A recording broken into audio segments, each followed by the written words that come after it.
JavaScript type conversion. JavaScript automatically identify the type of data and convert it. अपने आप वो identify करता है डेटा को और कन्वर्ट कर देगा। जैसे कि हमने a में 10 लिखा तो इंटीजर आएगा, a में हेलो लिख दिया तो अपने आप स्ट्रिंग हो जाएगा। जो भी कोड्स में लिखेंगे वो स्ट्रिंग होगा। और अगर हम डिवीजन वगैरह कर रहे हैं तो वो अपने आप वो उसको कन्वर्ट कर देगा। मतलब स्ट्रिंग को मल्टीप्लाई कर सकते हैं तभी जब उसके अंदर नंबर होगा। जावास्क्रिप्ट का इंजन जो कि जावास्क्रिप्ट को कोड को रन करता है, ब्राउजर के अंदर इंजन इनबिल्ट होता है। अगर आपको अलग से इंस्टॉल करना है इंजन तो आप Node.js इंस्टॉल कर सकते हो और बिना ब्राउजर के अपने जावास्क्रिप्ट के कोड को रन कर सकते हो। इसी तरह से अगर हमें वैल्यू को डिस्प्ले करवाना है अलर्ट बॉक्स में, जैसे कि इस एग्जांपल में देखा हमने तो a में 10 है और अगर हम प्रिंट करवा रहे हैं तो a की वैल्यू अपने आप स्ट्रिंग हो जाएगी, क्योंकि अलर्ट जो आउटपुट होता है वो स्ट्रिंग डेटा टाइप होता है। तो यहाँ पे हमें स्ट्रिंग में कन्वर्ट करना नहीं पड़ेगा, जावास्क्रिप्ट का जो इंजन है वो अपने आप कन्वर्ट कर देगा। जो कन्वर्जन है वो दो टाइप्स की हैं, इम्प्लिसिट, एक्सप्लिसिट। इम्प्लिसिट को हम बोल रहे हैं ऑटोमेटिक। यहाँ तक हमने देखा कि जो जावास्क्रिप्ट का इंजन है वो अपने आप कन्वर्ट कर रहा है, लेकिन ऐसा नहीं है हर कोड को ही कन्वर्ट कर देगा। जो ऑटोमेटिक कन्वर्ट कर रहा है उसको हम इम्प्लिसिट बोलते हैं, लेकिन अगर हमें मैन्युअली कन्वर्ट करना है तो हम एक्सप्लिसिटली भी, मतलब यूजर डिफाइंड कन्वर्जन बोलते हैं इसको। तो यूजर भी अपने अकॉर्डिंगली उस डेटा टाइप को कन्वर्ट कर सकता है। तो इसके लिए क्या है, एक्सप्लिसिट के लिए बिल्ट इन फंक्शंस हैं, पहले से ही बने बनाए फंक्शंस हैं जो कि हम यूज कर सकते हैं। और जैसे कि जावास्क्रिप्ट केस सेंसिटिव है, ये फंक्शंस भी केस सेंसिटिव हैं। तो यहाँ पे दिखा रखा है कि 3 most widely used type conversion, ये सबसे ज्यादा यूज होते हैं, स्ट्रिंग, नंबर और बूलियन। सबसे ज्यादा यही डेटा टाइप है, या तो वो स्ट्रिंग होगा या नंबर होगा या फिर ट्रू फॉल्स होगा। तो इसको देखते हैं, यहाँ पे इनको पढ़ते हैं कैसे कैसे कन्वर्ट करेंगे। सबसे पहले नंबर कन्वर्जन, नंबर को कैसे कन्वर्ट करेंगे, तो यहाँ पे लिखा हुआ है ऑटोमेटिक का एग्जांपल। कोड्स के अंदर 10 लिखा हुआ है, मल्टीप्लाई कर दिया कोड्स के अंदर 10 तो ये 100 अपने आप कन्वर्ट कर रहा है स्ट्रिंग को इंटीजर में और आंसर आ जाएगा 100। ऑटोमेटिक कन्वर्जन था। इसी तरह से डिवीजन और सब्ट्रैक्शन भी परफॉर्म कर सकते हैं, लेकिन ये प्लस का मतलब कॉन्कैटिनेट होता है। तो अगर हम 10 + 10 लिखेंगे तो वो 1010 आएगा। तो एक्सप्लिसिटली कैसे कन्वर्ट कर रहे हैं, तो उसके लिए हमें फंक्शन यूज करना होगा। नंबर में कन्वर्ट करने के लिए जो फंक्शन है वो नंबर है, क्योंकि हमें अगर प्लस करना है तो प्लस में तो ऑटोमेटिक नहीं हो रहा ना, तो अब हमें यहाँ पे एक्सप्लिसिटली वाला ही यूज करना पड़ेगा तभी वो प्लस होगा। तो एक्सप्लिसिटली करने के लिए हमने यहाँ पे लिखा a = 10, b = 20, लेकिन ये कोड्स में अब हमने इसको नंबर a लिख दिया। तो a का जो डेटा टाइप है वो कन्वर्ट हो गया नंबर में, इसी तरह से b का भी कन्वर्ट हो गया, दोनों का एडिशन होगा तो जाके वो c में 30 आएगा। एक और एग्जांपल है कि अगर हम a में लिख रहे हैं कोई टेक्स्ट जो कि नंबर में कन्वर्ट नहीं हो सकता, और अगर हम नंबर में उसको कन्वर्ट करेंगे तो क्या आ जाएगा, NaN आ जाएगा, जो कि बड़ा ही था, नॉट अ नंबर। बिल्कुल सही। ये हमने यहाँ पे क्या किया था, स्ट्रिंग डेटा टाइप को इंटीजर में कन्वर्ट किया था, नंबर में कन्वर्ट किया था।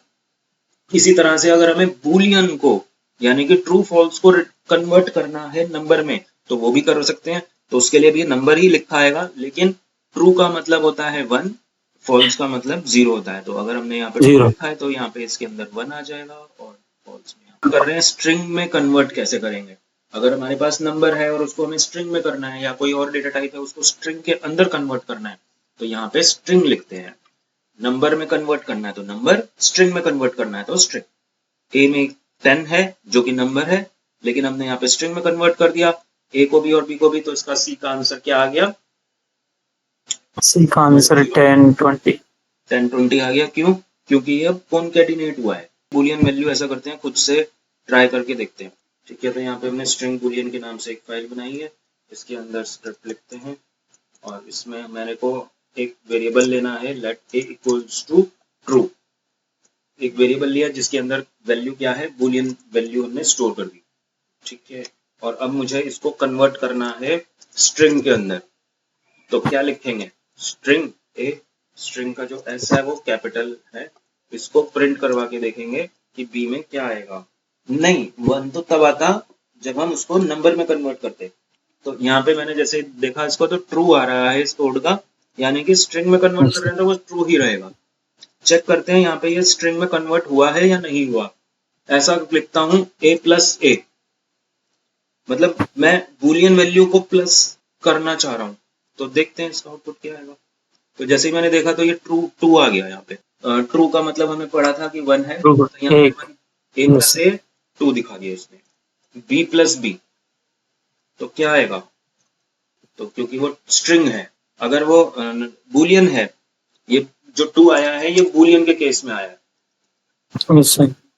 और ये जो ट्रू ट्रू आया है ये स्ट्रिंग के केस में आया है, क्योंकि हमने उसको स्ट्रिंग में कन्वर्ट कर दिया।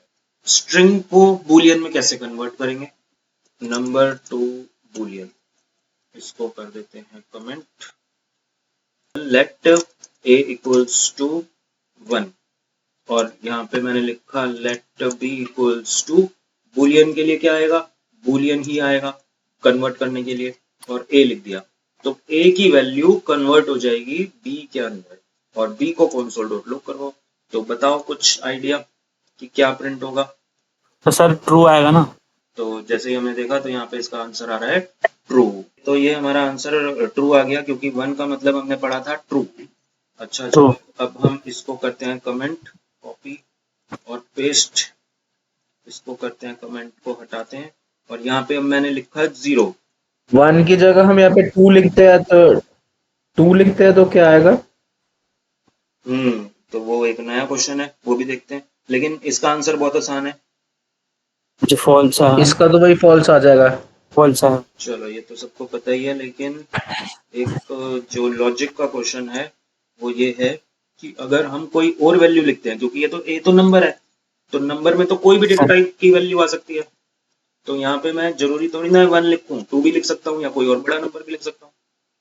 तो अब बताओ इसमें क्या आएगा, बूलियन में तो केवल 0 और 1 ही होते हैं, तो ये तो उसके अंदर है नहीं नंबर, तो ये तो NaN आना चाहिए। हर्षित का आंसर क्या आना चाहिए, क्योंकि आई थिंक 0 से ऊपर वाले ट्रू हो सकता है। तो हाँ, तो बूलियन क्या कहता है, बूलियन कहता है आपके पास कोई भी नंबर है ग्रेटर देन 0 तो वो ट्रू ही रहेगा। बूलियन में 0 का मतलब फॉल्स होता है, और 1 या यूं कहें पॉजिटिव वैल्यू मीन्स ट्रू, तो यहाँ पे आंसर हमारा ट्रू ही आ रहा है। और एक बार हम नेगेटिव भी देखते हैं, नेगेटिव में क्या करता है वो, तो इसमें सिर्फ 0 का मतलब ही फॉल्स है, तो नेगेटिव मतलब भी ट्रू ही आ रहा है। 0 का मतलब यहाँ पे है फॉल्स, कोई भी वैल्यू देंगे, यानी कि पॉजिटिव एंड या नेगेटिव वैल्यू मीन्स ट्रू। इसी तरह से स्ट्रिंग टू बूलियन भी करके देख लेते हैं। Let a equals to, string के अंदर डालते हैं कोई वैल्यू इस बार मैं स्ट्रिंग में +1 डाल देता हूँ, और यहाँ पे फिर से वही करते हैं, तो b में कन्वर्ट किया a की वैल्यू, यानी कि हम क्या कर रहे हैं, स्ट्रिंग टू बूलियन कर रहे हैं, स्ट्रिंग टू बूलियन, स्ट्रिंग 1 है स्ट्रिंग में, और यहाँ पे हमने बूलियन लिखा वैल्यू, और b को प्रिंट करवा के देखते हैं। तो 1 का मतलब तो हमें पता ही है कि ट्रू है, तो बूलियन में कन्वर्ट कर रहे हैं चाहे वो स्ट्रिंग हो, तो आंसर हमारा ट्रू ही आना चाहिए। चेक करते हैं, आंसर ट्रू ही आ रहा है। और कंडीशन देखते हैं, यहाँ पे एक और लिख देते हैं। ओके, तो 0 लिखा यहाँ पे हमने, और 0 का मतलब यहाँ पे, क्योंकि ये नंबर नहीं है स्ट्रिंग है, तो ये इसको 0 नहीं मान रहा, स्काई वैल्यू के अकॉर्डिंग वो चेक कर रहा है, और स्काई वैल्यू 0 की तो इसका पॉजिटिव नहीं मतलब तो होती। वो स्ट्रिंग वाली सारी वैल्यूज को ही वो दिखाएगा, बिल्कुल ट्रू दिखाएगा। बिल्कुल सही। एक बार और चेक करके देख लेते हैं, फॉल्स ही डाल देते हैं इसमें फॉल्स और डाल के देख लेते हैं, लेकिन वो फॉल्स तो फॉल्स नहीं रीड कर रहा ना, इसकी स्काई वैल्यू रीड करेगा, तो इसका आंसर भी ट्रू ही आना चाहिए। तो स्ट्रिंग की जितनी भी वैल्यू है वो ट्रू ही आनी चाहिए, तो इसमें भी आंसर ट्रू। तो यहाँ पे वही लिखा है 1 का मतलब ट्रू, 0 कोई भी 5 कोई भी टेक्स्ट ट्रू है, और एक वैल्यू और है स्ट्रिंग में, अगर हम खाली छोड़ देंगे तब है इसके वैल्यू फॉल्स, तब ये एम्प्टी हो गया, यानी कि तब इसमें आंसर हमारा फॉल्स आएगा। फॉल्स, एक बार और करके देखें इसको, एक बार एक वैल्यू और लिखते हैं, अगर हमने यहाँ पे नल ही लिख दिया तो यहाँ पे अब फॉल्स दिखा रहा है, तो नल को भी फॉल्स दिखाएगा। जो दूसरी वैल्यू थी कोट्स के अंदर खाली, तो इसको भी वो नल ही दिखा रहा था, मतलब फॉल्स दिखा रहा था। तो ये दोनों वैल्यू फॉल्स हैं, नल और एम्प्टी वैल्यूज। बाकी सब स्ट्रिंग के अंदर जो भी वैल्यू होंगी वो ट्रू ही है। तो टाइप कन्वर्जन में केवल इतना ही था।